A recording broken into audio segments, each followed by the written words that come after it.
Bem-vindo ao Vox Talks, nosso bate-papo de negócios e tecnologia. Eu sou o André Ciel, diretor de Engenharia e Inovação.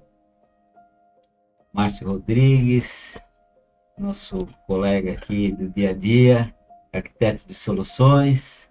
E hoje estamos recebendo a visita de um mestre de Educação e Psicologia, nosso colega Marco Antônio Espada. Bem-vindos, por favor. Olá, André. Olá, Márcio, seguidores e seguidoras. Agradecer a Vox Talk pelo espaço desse tema tão importante, gravíssimo, mas necessário, que é o Setembro Amarelo.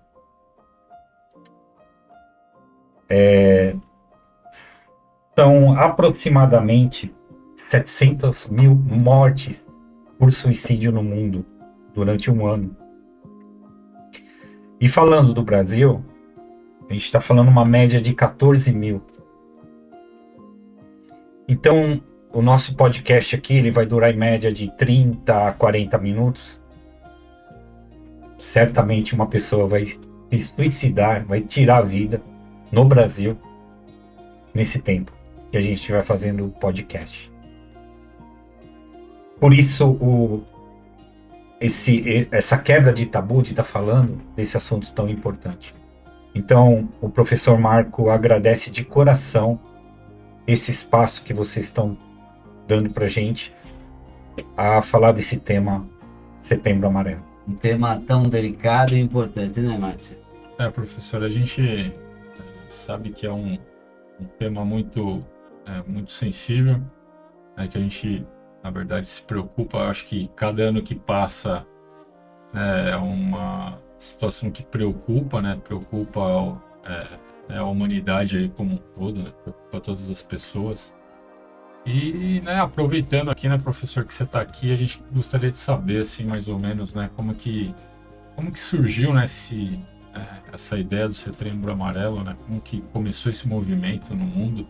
Queria que você pudesse falar um pouquinho disso. E aproveitando o seu gancho, é um tema que ainda é um tabu, né? Como é esse engajamento, como a gente poderia conduzir isso de uma forma que realmente a gente possa levar essa mensagem tão importante. Vamos lá. Esse movimento começou em 1994, devido a um adolescente. Tinha algumas habilidades, principalmente mecânicas. Então ele tinha o intuito, ele era muito generoso em ajudar os colegas a consertar os carros. E ele achou um Mustang, 1968, no ferro velho, e ele restaurou e pintou de amarelo. E ele deixou uma carta para os pais, às 9 horas e alguns minutos, dizendo que amava os pais, e foi atrás do Mustang e tirou sua vida. Então os pais, quando leram a carta, chegaram tarde demais na oficina. E os coleguinhas fizeram a movimentação, mandaram um monte de cartinha e colocaram o amarelo devido à cor do Mustang desse jovem adolescente que tirou a sua vida nos Estados Unidos. Aqui no Brasil, esse movimento começou por volta de 2015, 2016, né? Comecei a trabalhar com isso por volta de 2017, né? Esse tema era bastante restrito, poucas empresas abriam para a gente falar, né? E essa minha alegria, né? E o meu coração enche de alegria quando vocês da Vox Exa abrem esse espaço para a gente falar desse tema, né? Gravíssimo, porém muito necessário. E delicado, né, professor? A gente também agradece porque a sua presença nos ajuda a esclarecer de uma forma mais didática, mais cuidadosa, um tema que, se não for bem colocado, ele pode desvirtuar, né, Márcio? É verdade, né? Porque eu estava falando anteriormente, né? A gente sabe que é uma situação que, infelizmente, ela cresce de maneira exponencial na sociedade, né? A gente sabe que, como o Marco acabou de falar, né? O movimento começou no Brasil em 2015, né? Mas antes de 2015, né? Quanta coisa já não aconteceu, né, professor?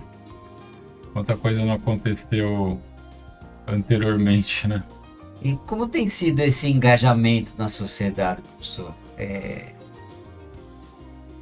André, o suicídio, ele não escolhe rosto, ele não escolhe religião e nem escolhe classe social. Então isso pode acontecer em qualquer família. Então a nossa fala é diminuir esses números alarmantes.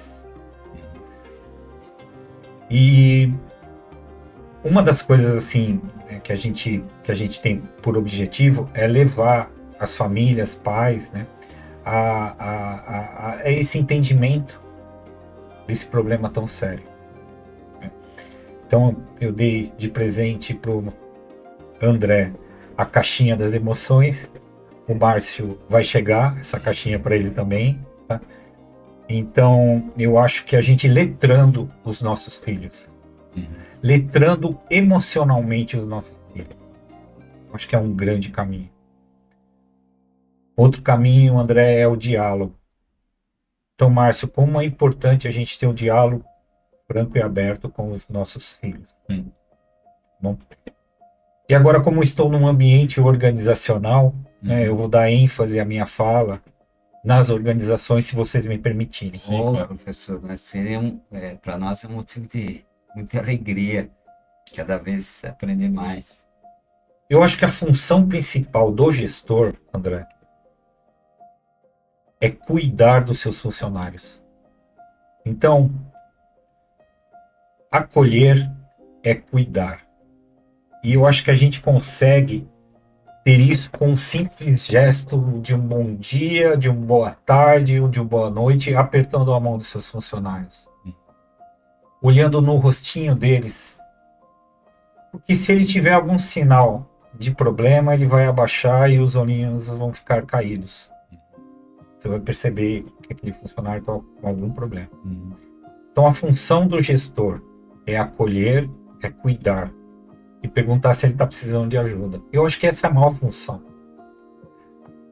André, o gestor ele não precisa saber tecnicamente de tudo, mas ele precisa saber essas habilidades dos seus funcionários. A como eu direcionar os meus projetos. E abolir, eu vou repetir, abolir a ação de competição entre funcionários. Isso é o maior perigo que tem dentro das organizações. Eu vou passar um pouco no meu ambiente escolar, tá? Onde eu sou professor acadêmico, né, de universidade. André, as minhas provas são provas da faculdade. Eu não dou prova P1, P2, P3, P4. Não. Então eu trabalho com o desempenho dos alunos. Mesmo porque eu posso aplicar uma prova aquele dia, ele não está legal. E a gente sabe que prova que os alunos vão mal, existe uma chacota com os alunos. Ah, você foi mal, você foi mal. Isso cria uma competição desnecessária. Porque nem sempre aquele que vai bem nas provas, ele vai ser um bom funcionário, um bom profissional, muito bem colocado. Então, quando a gente cria esse ambiente competitivo, a gente está criando um ambiente muito nocivo emocionalmente para os nossos funcionários e principalmente para os nossos alunos. Então a competição deve ser abolida e o espírito de equipe deve ser conquistado, deve ser interferido de forma positiva. Professor, eu fico feliz com esse feedback, porque nós, como iniciamos nossa carreira como professores, né, de cursos técnicos, né, a gente aprendia a cumprimentar, o professor ensinava você a cumprimentar os colegas, a olhar no olho, né? Isso até me emociona, porque é uma das primeiras coisas que a gente faz aqui, quando vem esses jovens, é ensinar ele todo dia, dar um bom dia, uma boa tarde, olhar no olho, sentir o aperto da mão, sabe?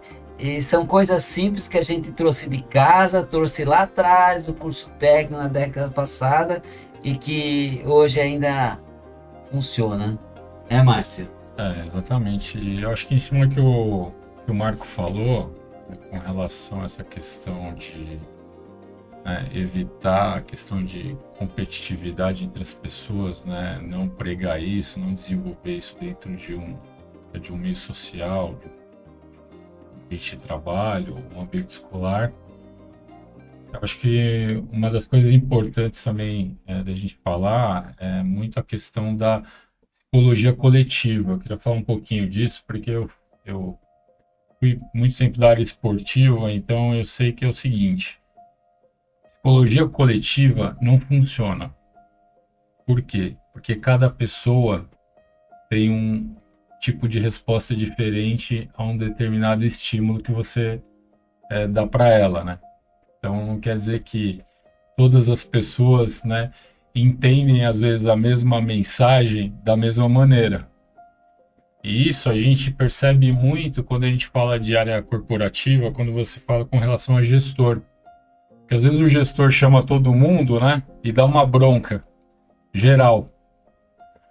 Para algumas pessoas isso vai gerar um benefício e para outras pessoas vai, e muitas vezes, piorar a situação, né? E aí você acaba, na verdade,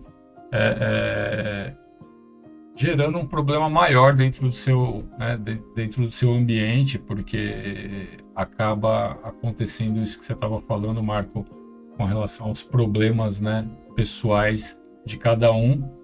Eles começam a, né, se tornar cada vez maiores. Eu queria que você comentasse até um pouquinho sobre isso, mas eu acho que, não sei se eu estou certo ou errado, mas acho que essa é uma leitura interessante aí para a gente comentar. Tem problema, Márcio. Quando eu não souber a pergunta assim que vocês fazem, é muito simples, não sei. A gente não é obrigado a saber tudo. Sim. Mas a psicologia esportiva é algo que me fascina também, e muito. Então eu vou dar alguns exemplos aqui no nosso futebol Brasileirão 2024. Uhum. Até poucos dias atrás a gente tinha um clube que estava em primeiro lugar e era, se eu não me engano, o 13º investimento. Uhum. E estava em primeiro lugar. Sim. O que a gente tira com isso?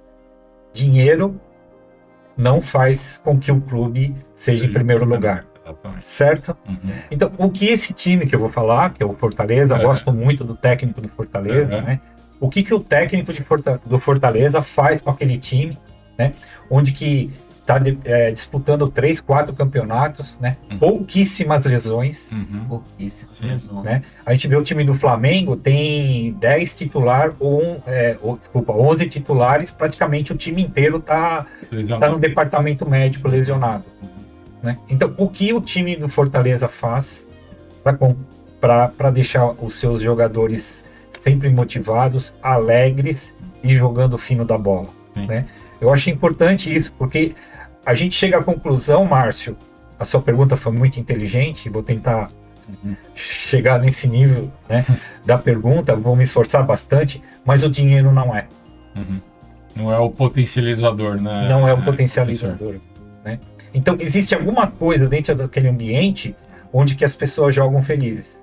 Talvez o time que está em primeiro lugar, que está com esses 12 lesões, inclusive parece que o Pedro, né, teve uma lesão muito séria ontem, né, de joelho, né? Isso. E a gente sabe que esse problema está fora da temporada. Está fora da temporada, né? E a gente sabe que esse desgaste é potencializado por um estresse grande. Né? Então, será que a saúde emocional desses jogadores não estão abalados? Será que o psicólogo está sendo aceito no time?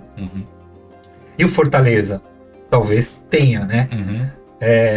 Então, eu acho que respondendo a sua pergunta, Márcio, o dinheiro não é a principal escolha dentro da psicologia coletiva. Sim.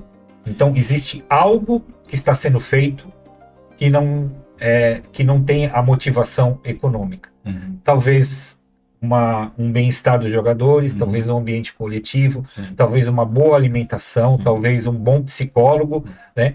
Ou psicólogos, né? Que estejam enxergando alguma coisa de dentro que o torcedor não enxerga e ele consegue dar resultado muito bom. Então, sem dúvida nenhuma, Márcio, respondendo de forma bem rápida, a saúde emocional tem a ver com o bem-estar. Então, muito provavelmente, os jogadores desse time, que é o Fortaleza, estão bem emocionalmente, estão felizes e têm um ambiente onde que eles conseguem desempenhar o seu melhor. Professor Marco, e gente fazendo uma análise aí, né, do campo esportivo para a felicidade organizacional, né? É esse caminho do meio aí que nós temos que lutar para manter, né? Esse bom ambiente de trabalho, onde a pessoa se sinta bem, né? E é isso que a gente procura no dia a dia aprender e melhorar, né? E outra coisa, né, Marco? Eu acho que esse é um recado normalmente que eu costumo passar até para os mais jovens, né? Eu falo particularmente até para os meus filhos, porque eu sempre falo assim: faça uma coisa que você gosta, sabe? Não pensa primeiro na questão financeira. Porque muitas vezes o que acontece, né? Isso a gente vê acontecer muito dentro do mercado de trabalho, né? Aquelas pessoas que procuram profissões, né? Visando a questão, lógico, de remuneração, que a gente sabe que isso é, lógico, é importante para a vida de todo mundo, porém muitas vezes não é o principal. Por quê? Porque se você fica pensando apenas na questão financeira, né?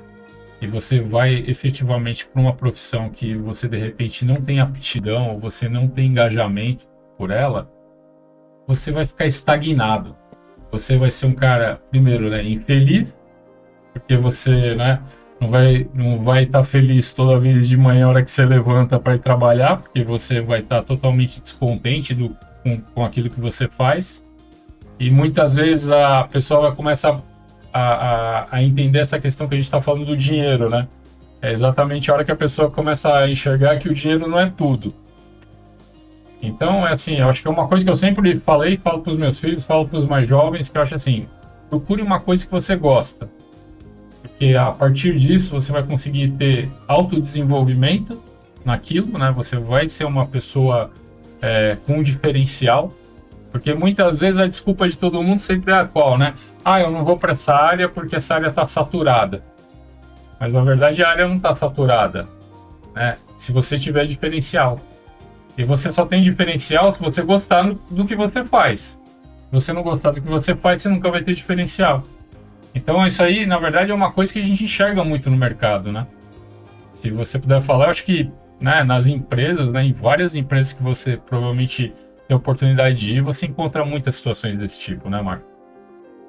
Márcio, hoje ambientes acolhedores, né? Eu acho que a gestão, como eu falei anterior, uma gestão mais humanizada, né? Ambientes humanizados, né? Então, a humanização do ambiente não é a gente colocar plantinha somente, tá? Então, a gente aprendeu aí alguns 20 anos atrás, 25 anos atrás, onde que eu comecei a estudar esse tema, a gente falava de humanização do ambiente, vamos colocar plantinha, né?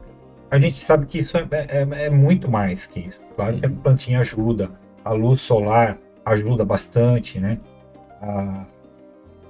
A transformar o ambiente, né? Quem consegue ser produtivo quando você está enclausurado, né? Quando você não pega sol. Mas não é só isso, né? O ambiente de trabalho, né?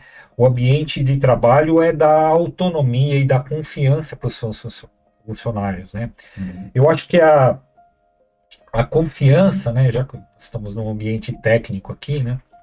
Se a gente pensar em um redutor trabalhando, aquele monte de engrenagem girando, né? E a gente sabe que uma dessas engrenagens ela tem que ser de um material um pouquinho inferior para desgastar, para que não cause dano para todo o redutor. Uhum. A confiança é o óleo lubrificante Uhum. das relações. Uhum. Então a gente tem as engrenagens, que são as relações, e o lubrificante que faz com que esse redutor aumente a sua vida útil é a confiança. Esse, professor Marco, e a gente tem que estar atento a esses sinais de que quando o senhor citou o caso do redutor, né? A gente colocava lá no passado, lá muito distante, uma chave de fenda, vendo um ruído tal, que às vezes nem existia, mas a gente ficava preocupado. Isso a gente tem que trazer, né? Para a gente poder identificar sinais, né? E esses sinais são importantes para a gente identificar esses ruídos que poderão estar acontecendo no dia a dia com as pessoas, né? Muito, muito bem colocado, André. Eu acho que a partir do momento que o gestor, né, ele consegue dar esse bom dia, boa tarde, boa noite para os seus funcionários, ele tem a percepção, e eu vou passar para vocês alguns sinais. O maior sinal que a gente tem hoje de que não está bem, o funcionário não está bem da saúde mental, com a saúde mental, é o afastamento social. Então, aquele funcionário que você tem, que sempre foi alegre, sempre foi participativo no seu joguinho de sexta-feira, Uhum. né? Daquela descompressão, ele começa a se afastar e não mais comparecer. Uhum. Que a gente chama em psicologia de isolamento social. Segundo, aquelas tarefas que ele mais gostava de executar, ele não tem mais interesse nessas tarefas. Então, vou dar um exemplo aqui. Nossa, ele gostava de, na empresa X, falar com aqueles funcionários, ele era um bom vendedor de produto e ele não mais gostar, não mais desenvolver essas tarefas prazerosas para ele, né? Queda de rendimento. Então, a gente não é nós da empresa, né, não somos filantropia, né? A gente vive de rendimentos, né? Uhum. Aquele funcionário que tinha um rendimento excelente, muito bom, começa a cair drasticamente. Esse é um outro sinal. Baixo rendimento, né? Esse é um sinal bastante importante. E aí você consegue perceber, né, com esses sinais que algo não está bem. Agora eu faço um alerta, né? Quando o gestor perceber de todos esses sinais e esse funcionário tiver uma melhora repentina, do nada ele ficou bom, muito cuidado. Uhum. Outro alerta. Outro alerta. Então são sinais que algo emocional, esse funcionário não está bem. E uma das principais causas, né, de suicídio, André e Márcio, é a solidão. Então, ele se isola e a solidão interna. Também temos um consultório, eu atendo bastante pessoas, né, é um dos temas que eu atendo bastante, pessoas que tentaram suicídio e não conseguiram. Uhum. E eles têm a mesma fala. Uma dor profunda no peito, na alma, e eu olhava para trás e não via ninguém. Então essas são as palavras-chave de quem tentou o suicídio e não conseguiu. Uhum. Né? Então, são esses sinais, são essas causas. Eu acho que essa é a mensagem, né, mais importante desse podcast, né, que vocês deram essa oportunidade para a gente. Professor, explorando um pouquinho mais, o tema é bastante oportuno, né? Porque a gente procura vez mais se esclarecer, melhorar, né? E no Brasil, qual o papel, a importância da CVV, Centro de Valorização da Vida, nesse tema Setembro Amarelo? André, o telefone é 188, ele atende o Brasil todo. Eles trabalham em rede, então não dá para você pegar o mesmo voluntário, né? São todos voluntários. Então, como eles trabalham em rede, muito provavelmente quem te atendeu há meia hora atrás provavelmente não vai ser o mesmo. Então, por volta de 2.500 voluntários. Para vocês terem uma ideia, são 7.000 atendimentos todos os dias do CVV. Então é muita gente ligando. Muita gente compartilhando tristezas e alegrias também. Eles ligam para o CVV compartilhando alegrias. Olha, meu filho passou na faculdade, né? E liga para o CVV. Gente, será que não tem outras pessoas para ele compartilhar? Ele precisa ligar virtualmente para compartilhar essa felicidade, né? Então eu acho que um momento bastante importante é essa nossa reconexão. Então a gente não mais procurar essa conexão mais tete a tete com pessoas do que no mundo virtual. Eu acho que é essa reconexão. E vou insistir, esse é o grande papel de um gestor. Esse cuidado que ele tem com as pessoas, com os funcionários, né? Trazer essa reconexão, trazer essas rodas de conversa, né? Vou tentar colocar para vocês a importância do psicólogo dentro de uma organização, como é importante. É importante o psicólogo dentro do mundo esportivo, Márcio, que nem você colocou. Sim. É importantíssimo um psicólogo dentro de uma escola, André. Não tem. Eles colocaram um projeto chamado Mães Acolhedoras, né, dentro da escola. Ok, mas eu não conhecia ainda nada na literatura que isso tenha funcionado. Sim. Então, talvez estão dando mais importância a mães acolhedoras do que um psicólogo, um profissional que vai assistir os alunos, os professores. Vou trazer um dado bastante assustador para vocês. Minha ideia não é trazer dado e nem estratégia, mas todos os dias 120 professores do estado de São Paulo se afastam por questões emocionais. Isso é muito, André. Sim. Isso é muito. Então quer dizer que a gente tem que pagar, nós como sociedade, através do INSS, paga um professor que está afastado, tem que contratar um professor que nem sempre é muito rápido essa contratação, então os alunos ficam sem aulas. Então é muito mais barato trabalhar na prevenção do que depois da doença instalada. Então essa oportunidade que vocês, Márcio e André, estão dando para a gente, né, falar sobre a prevenção é muito mais barato. Lógico, é muito melhor, né, Marco, a gente buscar a proatividade do que a reatividade, né? Porque não adianta, depois que você já tem o problema, você querer consertar.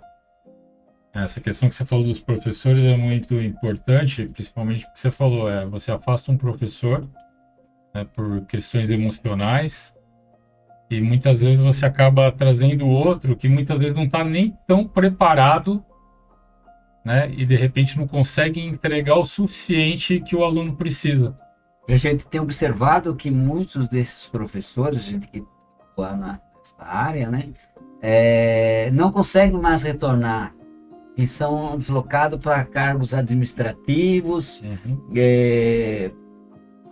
e não podem mais contribuir na sala de aula, porque são traumas que se não tiver um tratamento, um acompanhamento, um acolhimento, é difícil ele voltar às condições... As atividades normais, né? Bom, professor, nós queremos... O papo está muito bom, muito legal, adoramos. Acho que esse alerta aí do Setembro Amarelo aí é um assunto bastante grato aí, e a gente agradece muito a sua presença. Seria suas considerações finais. Então, muito obrigado. Novamente agradecer esse espaço, o André, o Márcio. né? A gente está falando desse tema, né? E não pode ser um tabu, né? Eu acho que o propósito do Setembro Amarelo é mobilizar a sociedade civil, André, mobilizar o poder público e principalmente, mas principalmente os órgãos de saúde. E não é colocar empecilhos, né? Não falar do tema que a gente vai conseguir melhores resultados. Muito pelo contrário. A gente tem que trazer informação para a população. Falei anteriormente, a prevenção é muito mais barata do que a doença instaurada. E a gente sabe a dor, né? Eu atendo muitas famílias enlutadas, né, por causa de suicídio. Você acaba tendo que trabalhar a família toda, porque isso é um trauma, é um gatilho, e essas famílias vão levar para o resto da vida. Então, muito cuidado com a saúde mental e agradecer a Vox, tá? Pelo esse espaço aqui. Marco, muito obrigado. Eu queria agradecer você, realmente obrigado pela presença, né? Agradecer o Andrezinho aqui também. Acho que foi um assunto extremamente importante. A gente conseguiu passar uma mensagem, acho que vai chegar a muita gente aí, né? Dentro do nosso canal aqui do Vox Talk. Eu queria agradecer o pessoal também que vai estar assistindo esse vídeo, né? E falar que segue abaixo aqui os nossos contatos. Não se esqueça de se inscrever no canal, ativar as notificações e dar um like nesse vídeo. E até o próximo Vox Talk.